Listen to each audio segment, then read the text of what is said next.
We're on, we'll be live. So I see that it's 5:30, so we're gonna start this. I'd like to call to order this Monday, May 11th edition of the Madison Central School Board. I'd like to record the members present or absent. Having done that, we've established a quorum, and so now we'll rise for the Pledge of Allegiance. Allegiance to the flag of the United States of America, and to the republic for which it stands, one nation, under God, indivisible, with liberty and justice for all. You're strong enough. For round staff. No autopilot today.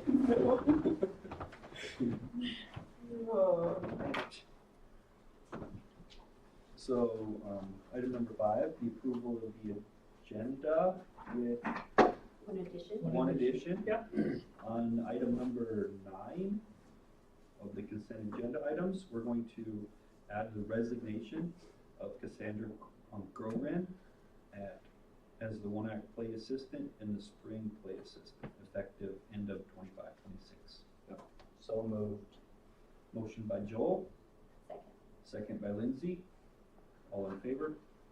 Aye. Aye. Opposed? Aye. Motion passed.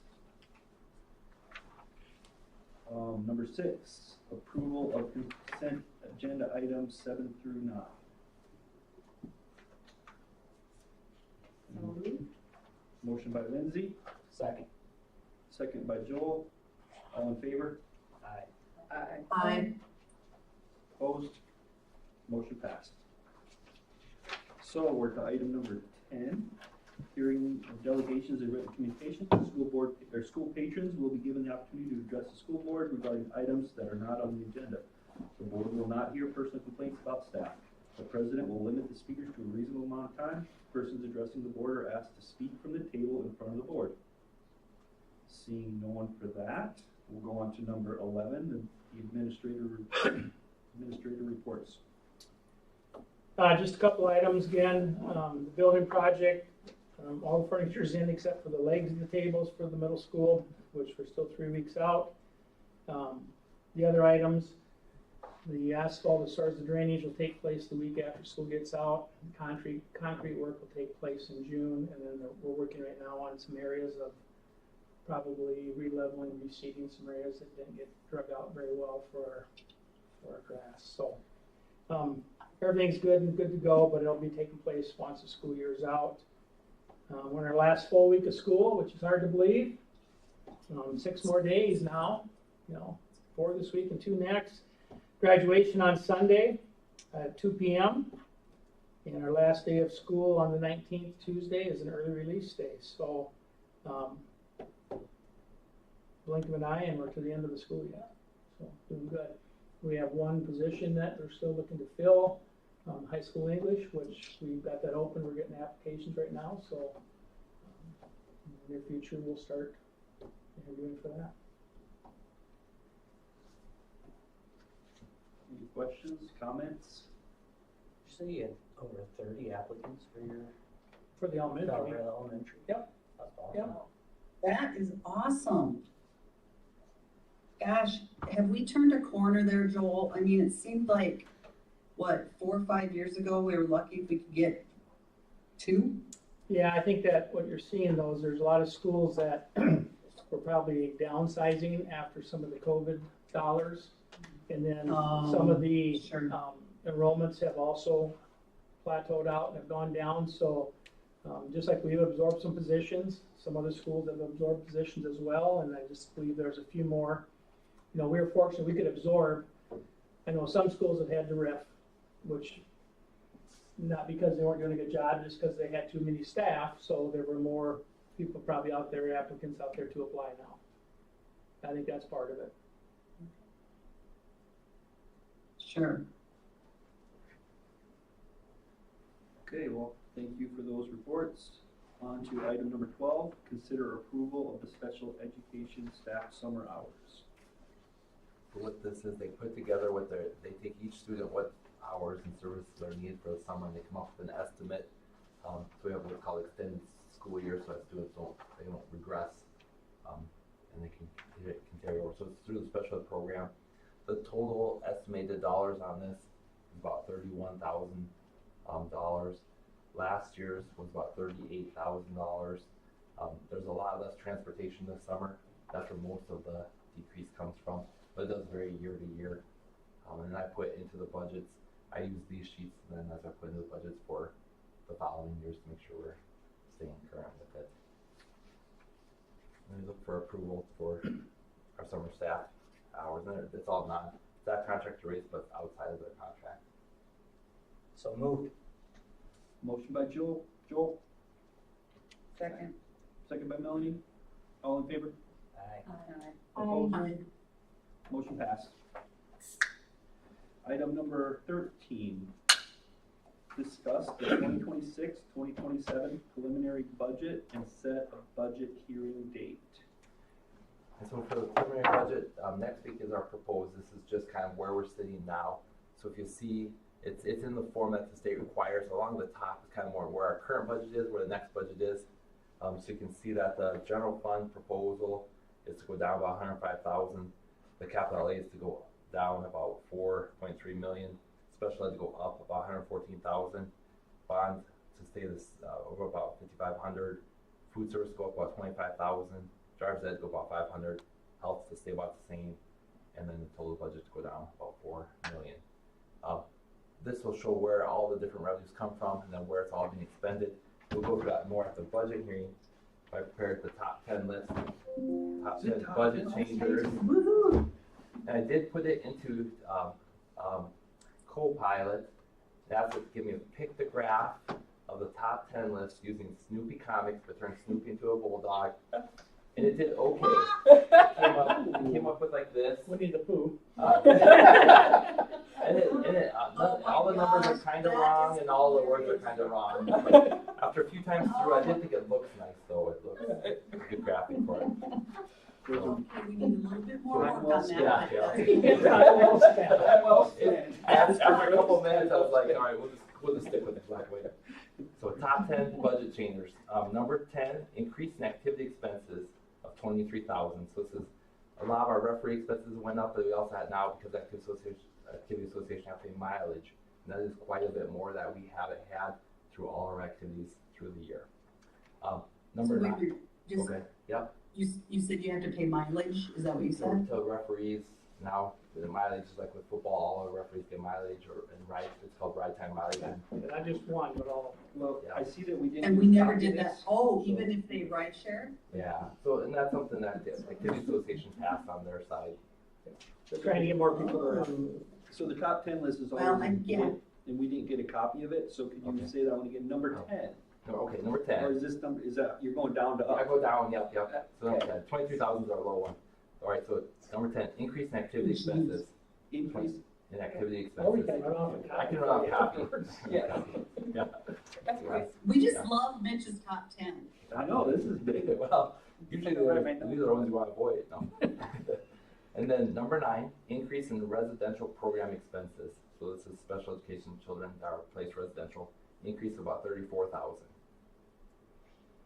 And then number 8, increase in special education severe program expenses. So our severe programs up about 45,000 on there. And then number 7 is increase in special education revenue from the state. Because we've had an uptick of severes and residentials, we do get more state funding for that, and that comes in about $114,000. And we haven't seen funding from the state, especially in a number of years, so we're back to receiving some state aid from them.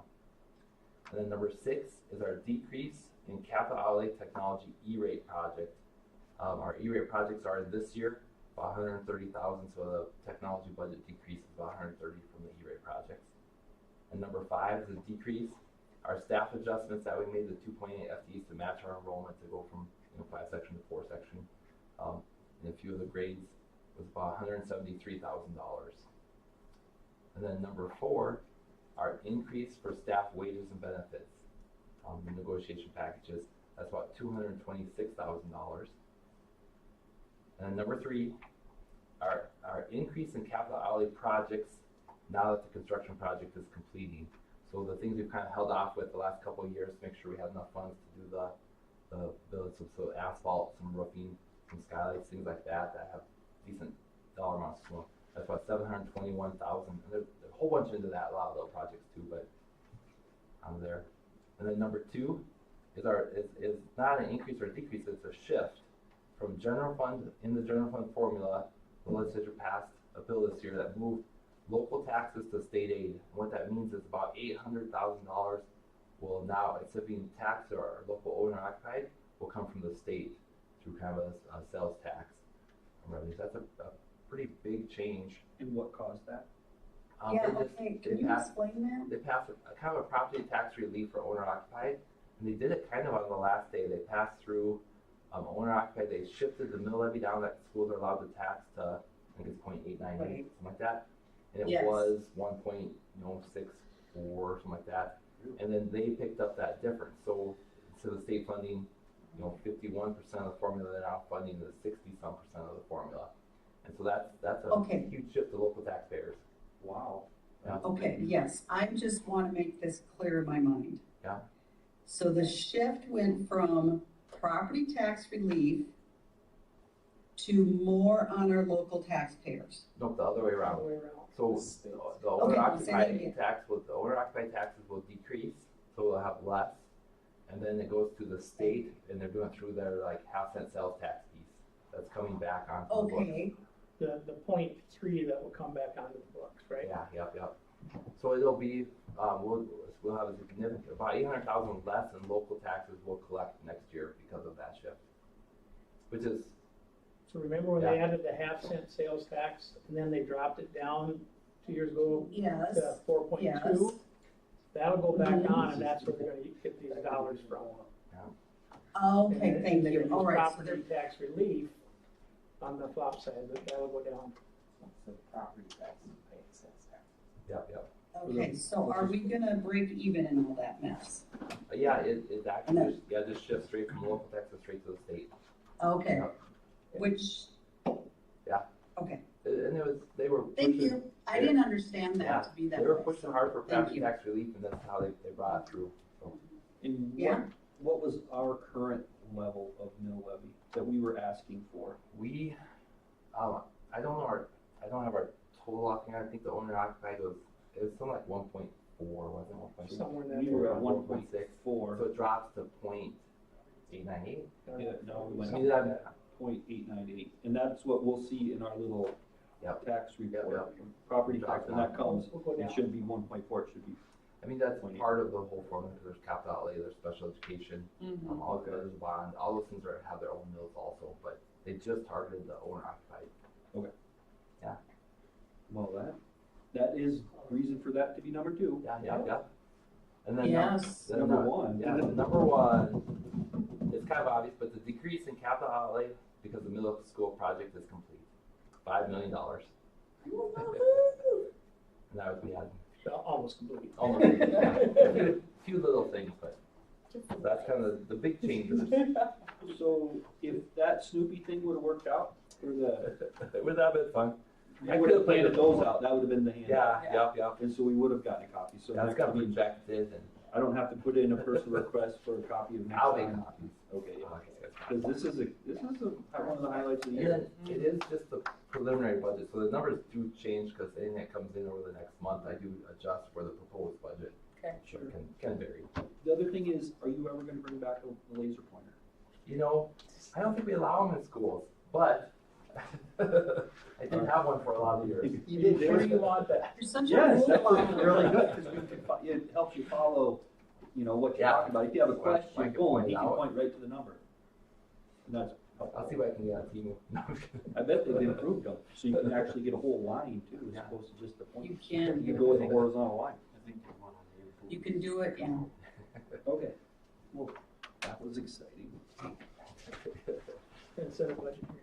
Yeah, and then looking to set the budget here, so that's what we need the motion on, is to set budget hearing.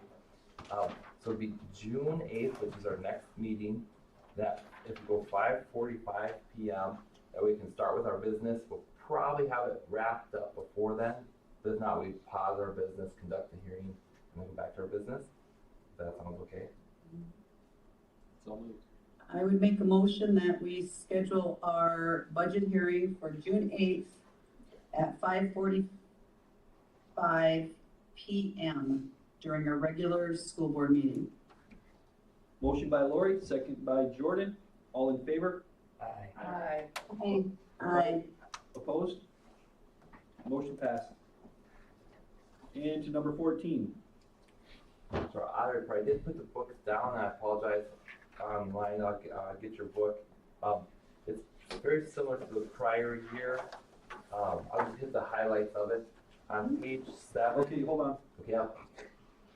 Just for the people listening at home. Oh, yeah. This is item number 14, approval of the ELO audit report. So we all have a blue folder in front of us, and we'll be going through these pages. And Okay, actually, good. So if you have questions, it's been blue for 20 years now. That's black for the first time. That's been blue for many, many years. Now it's black. it is black.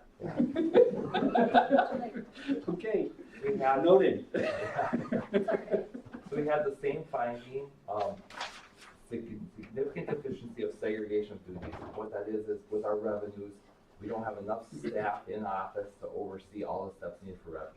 But we're also a small office, small school, and most all schools have this finding, just a few of your larger ones do not. And then we have our that we're aware of the things we have, our steps in place to make sure that everything's being double counted and stuff. So that's our finding on it. On page 9, in their letter to us, they state that OPEB, and we talked about last year, the other post-employment benefits, we don't pay a firm to calculate a liability amount. I did check with the firm, it's about $3,000 to $3,500 for them to give us this liability number, and then we book it, and we wouldn't have this note in our financials. I still don't think it's worth paying money, because they're just making assumptions. Right now we have one person on it, soon we might have two, but we don't, it's just where the health, what they pay in premium versus what they might claim, the difference is. So it is just an estimate. Why pay for a number that's not even a real actual number to it, but it does recognize that we're not booking that as a liability to show it's out there. And then the other note they gave us on page 10, our GASB 84, this has to do with our fiduciary activities, our custodial accounts that our activities have, so football and play and band and most all of our groups and clubs, they have funds that are held by the school, but they're not school funds. These, in theory, shouldn't be held by the school. They should have their own accounts for all of these. A little bit old school, but we can account for them really well. Like, we don't tell them what they can and can't spend them on, but we make sure all of their expenses are documented, all their revenues are documented, deposited, and then we give them their monthly reports. So at any time they can take the money and take it wherever they want, but if they choose to keep it at the school, we can help keep that record and history for them. So we think it's very beneficial. There's a little under $500,000 in all of these accounts from our 50 different activities. And so I think it's good for us as a district to do this. A lot of schools have pushed them out of their school, but we don't mind helping keep track, and we do think it is a good thing for the school. But the fact that we hold the money, we do have some say over it. That's why we get a note, a finding on there for it. And I think it's beneficial for all the parties involved. Like, you haven't had people wanting that to change. Yeah, and if they want to, they can. I mean, they can take their funds and put their own bank accounts up and stuff like that too. So. But I feel like it's good for everybody. Every once in a while you hear of issues that take place.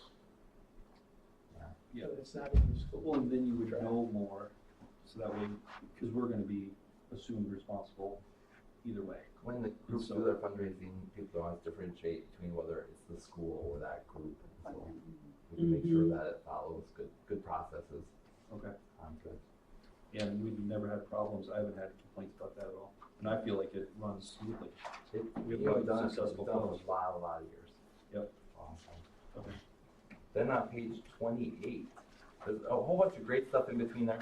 You might look at, but page 28, this shows us our fund balance and our fund balance usages. So along the bottom, you'll kind of see beginning fund balance, end year fund balance, and there's a net change right along the bottom of 3 columns or rows.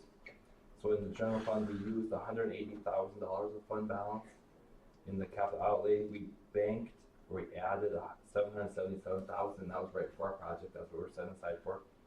because this is 24-25. In special education, we used about 3,000 of fund balance. And bond redemption, we added about 8,000 to fund balance. So the total, we added about 600,000 fund balance. And then so in this year that we're currently in, you'll see it's negative because of the capital expenditure for the building and stuff. But this then shows us where we're sitting on June 30th with cash. So I think that's a really good number to know at. Okay, I've asked. What is it? So Where are we two- sitting with cash? So it'd be the start of this year, the end of last year, 2.4 million for general funds, overall 7.6 million, with 4.6 of that being capital outlay. So just kind of to highlight it. And that'll be Okay. as of June 30th. Yeah. Yeah, as of June 30th. And so then, we spent, our 5.5 million of capital outlay, so but we've also brought in other revenues, so, this next year will be, back to normal, pretty much. Yeah. And then this budget, this audit does post on our website with the last 3 audits from the previous year, so we do have this out there for public viewing. Our bond agents want to see this, so that's why we keep it out there also. Years and years ago, Okay. that fund balance Yeah. was a number that would be tracked. And then if you were to exceed a certain amount, then they would throw out red flags as, hey, you might be having too much of a fund balance. Is that still true? We're not any penalized for our fund balance. We have a cash balance. So there's a certain, your lowest month of cash has to be within a certain percent of your expenditures. And so ours is 25%. And so we stay under that.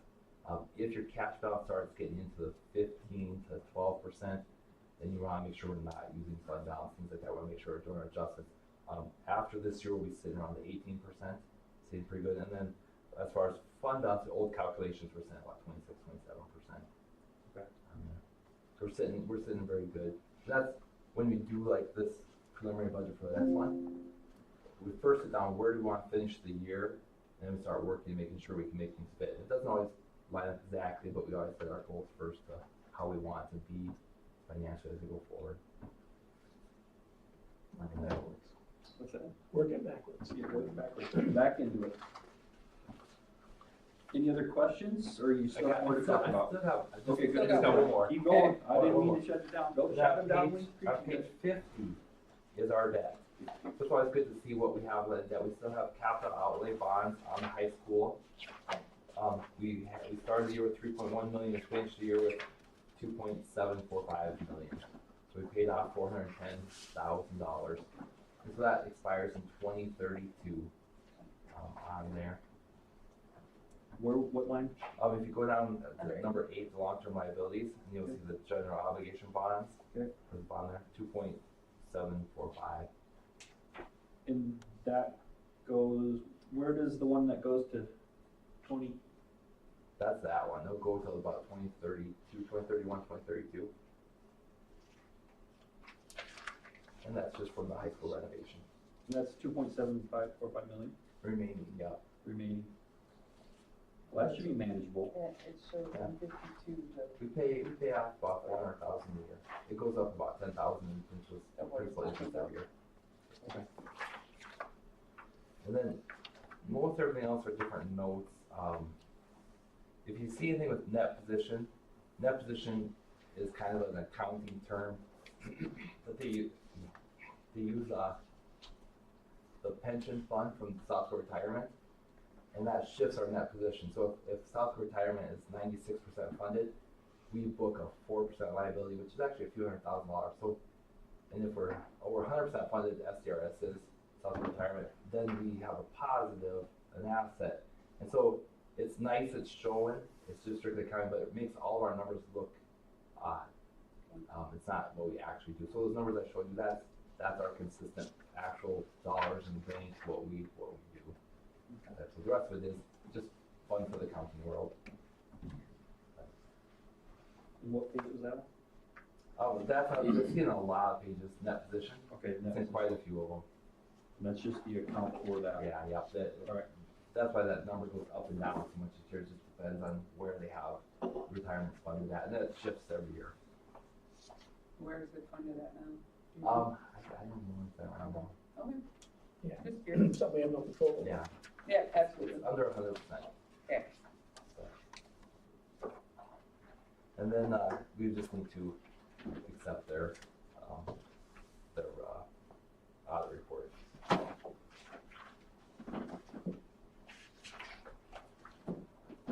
All right, now is there any questions Yeah. or comments or things to discuss? People at home, Lori?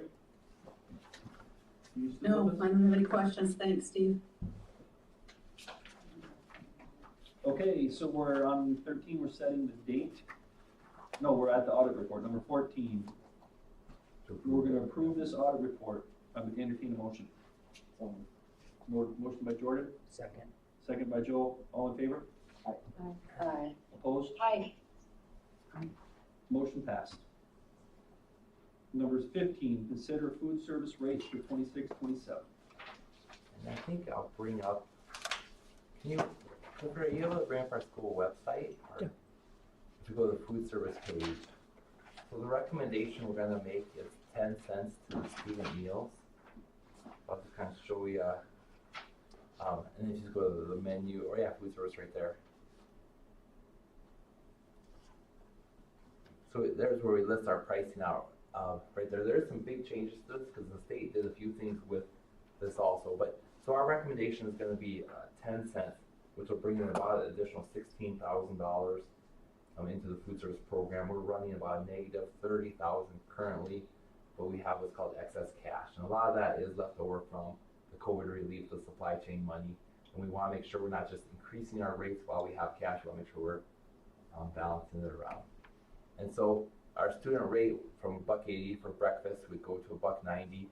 The reduced price meals would go to $0. The state is going to pick up the difference between what the federal reimburses us and what the parents pay. So reduced price will go from 30 cents to $0. The student lunch would go to $3.10. The reduced student lunch will go to $0 because the state will pick that up. Extra entrees will go up a dime also, so to $1.30. So that's if they want another Philly cheesesteak sandwich. That'd be $1.30. The milk, we're gonna leave.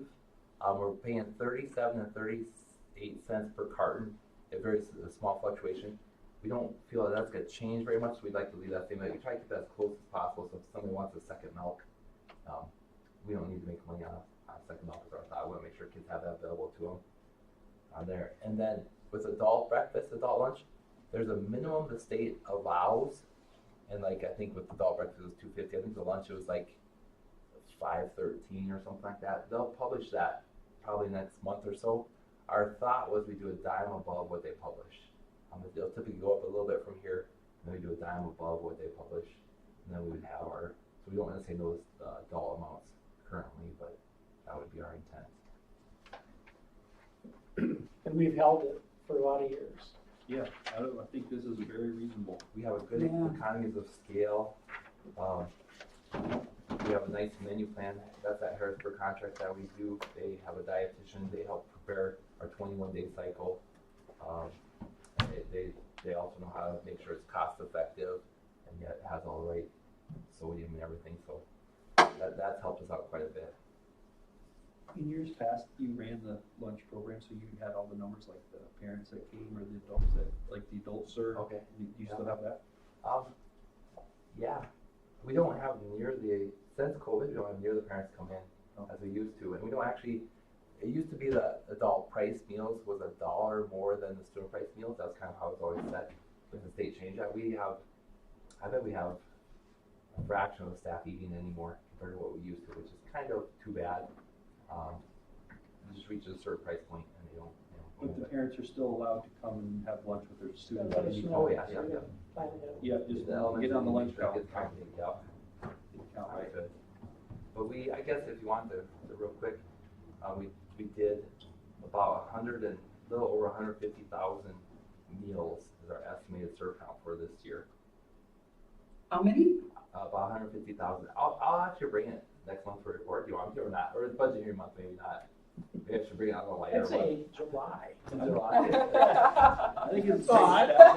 Maybe not. I'm not trying to push away or I'm just All right, Vikings. it'll be good for Abby. Maybe August or September. That way we we'll can highlight build it. some fun on stuff. She can get in on it, cause Yeah. it's impressive. It's- I love the stats. It is good. We are one of the larger food service programs in the town, yeah. And I think we should, I think it's great when the parents come to have that. I Absolutely. enjoyed those lunch dates with my daughters, so That was I pretty think if common. you advertise that, hey, it's not that expensive, and you get to spend 45 minutes, 30 minutes with the kid, and possibly go out on the playground if Mrs. Guzzi would allow it. Possibly. All right, So our recommendation is increase, meal prices 10 cents. So moved. motion, motion by Joel, Second. second by Lindsay. Lori gets the next one. All in favor? Okay. Aye. Aye. Opposed? Motion passed. All right, to item number 16, consider the capital outlay budget amendment. And so this doesn't increase the project at all. The project is still $6,835,000. So that hasn't changed. Hold on, say that number again? $6,835,000. And so it'll probably actually come in under as a project as a whole. But what this is if you remember when I said in July, we passed the budget in July, but the project hadn't got complete as far as we thought. So we thought we'd have a larger June bill, and we didn't. So then it pushed it into the next year. So what this is I think we had 2-some million budgeted, and we only spent 1-some million last year. That 500,000 moves into this year. We have 5 million budgeted, it moves us to 5.55 million, and then that gives us authority to spend to complete the project. But it doesn't increase It's the not cost. additional funds, it's just. It's just, It's shifted from one year to the other. Legs don't come in until July. and we don't make payment until July. Okay. That could, I was like, what if the Or legs we're don't come in we're until gonna run out of the July? middle school. They said 3 weeks, but we'll see. Yeah, Cause then wouldn't we have to push it again? the legs won't be too expensive. All the other stuff was maybe more, so they might just take out their normal, line item than normal. We're just moving it now from one fiscal year to the next. So Yeah, we would so it's only have to going- move it once as long as it comes in the next year. And we could have done it in Yeah, but July. what she's saying This is year. wait till Yeah. the legs come in July, it's the next Then we gotta another wait till fiscal the year. Oh. Yeah. Like, watch those legs come in July. And if it does, it's not the worst thing. Yeah, I know. It's just when it, Yeah, Yeah. uh-huh, Which it's a, yeah. And we could have done this last July. It's just, why not wait till the project is closed in Yeah, case we yeah. had to do an increase or Mhm. something. Okay. Do it all at once versus. All right, that's good to know. Any questions on this? To amend the capital outlay budget? Any more questions, comments? All right, I'll entertain a motion to consider the capital outlay budget amendment of what we all are on, $550,000. $550,000. So moved. Motion by Melanie, second by Lori, maybe? Lori, you there? Yeah, that's right. Second. By I'm here. Lori. All in favor? I am here. Right. Aye. Opposed? Motion passed. Ms. Meyer got to get in the action. All right, number 17. Consider a candidate for the South Dakota High School Athletics Association. yeah, so our choice was Jeff Costers or Jeff Costers. So and Jeff's a former teacher of mine, so I emailed Jeff and said we were sort of struggling on this, on who to vote for. So, but I said we'd give him the vote, so I would recommend that we vote for Jeff Costers as the representative for the Activity Association. And he had been on there this last year, he had been appointed to fill a position, now it'll be for a 3-year term. Okay. So I would recommend that we give him a nod. So moved. So moved. Lori, so moved, I'll second. Motion by Lori, second by Melanie. All in favor? Aye. Opposed? Say aye. Motion passed. We're on to item number 18. Consider constitutional amendments for the South Dakota High School Sports or Athletic Association. Yeah, and most of them are all cleanup bills. The biggest one on there that was sort of a game being played was trying to redshirt 8th graders, have them sit out for a year as freshmen and then not count it towards eligibility. And now they've got jeez. it clear that you can't then all of a sudden after whatever year, after eighth grade, you can't homeschool for a year and not have a count for anything, or you can't sit out for a year. I mean, it's, once you've gone through eighth grade, your eligibility starts, basically. So all three are cleanup bills. Doesn't mean there's never any gray area in any of them, but as we walk through them all, we would support these amendments in all three cases.